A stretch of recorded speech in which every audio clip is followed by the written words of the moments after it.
மன்மதன் கோயில் தோரணமே மார்கழி திங்கள் பூமுகமே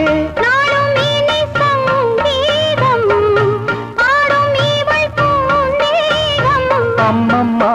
அந்த சொர்க்கத்தில் சுகம் நன